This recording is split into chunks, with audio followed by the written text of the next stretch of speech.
أعوذ بالله من الشيطان الرجيم يا عبادي الذين آمنوا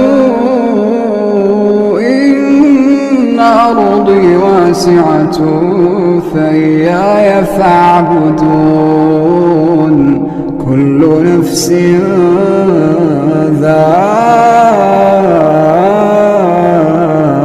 ذائقة الموت كل نفس ذائقة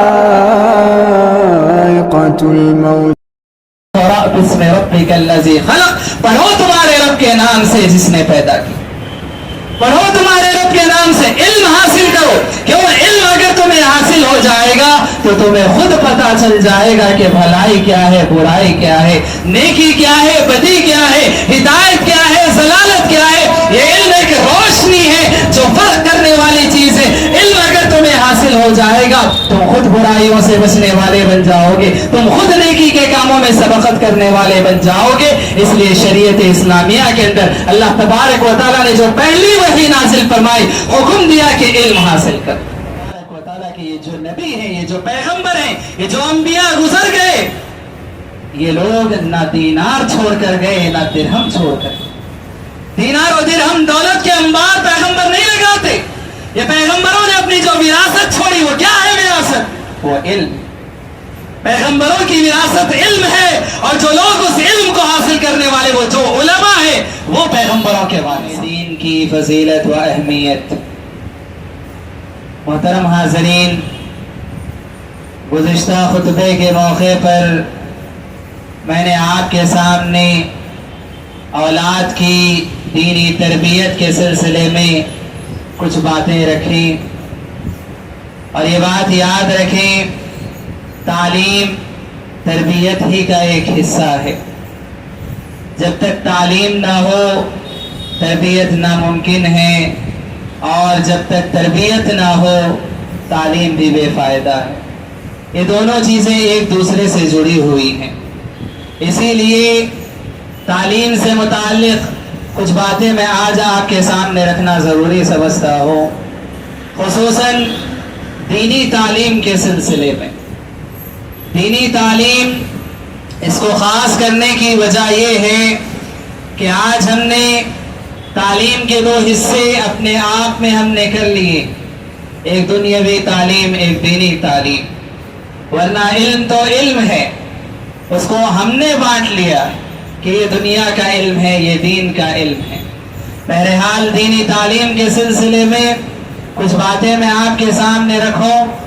سب سے پہلی بات یہ یاد رکھیں کہ علم کا ملنا اللہ تبارک و تعالیٰ کی جانب سے ایک بہت بڑا تحفہ ہے، ایک بہت بڑا انعام ہے. یہ علم ہر کسی کے حصے میں نہیں ہوتا، یہ علم ہر کسی کے نصیب میں نہیں آتا. اللہ تبارک و تعالیٰ اس علم کو انہی لوگوں کو عطا فرماتا ہے کہ جس کے ساتھ اللہ تبارک و تعالیٰ خیر اور بھلائی کا معاملہ فرماتا ہے. خیر اور بھلائی کا ارادہ جس کے ساتھ کرتا ہے، اللہ اسی کو دین کی سمجھ، دین کا علم عطا کرتا ہے. پیارے نبی صلی اللہ علیہ وسلم حدیث میں یہ بات بیان فرماتے ہیں، مَن یُرِدِ اللَّهُ بِهِ خَيْرًا یُفَقِّهُ فِی الدِّینِ. اللہ جس کے ساتھ بھلائی کا ارادہ کرنا چاہتا ہے اسے دین کی سمجھ عطا فرماتا ہے.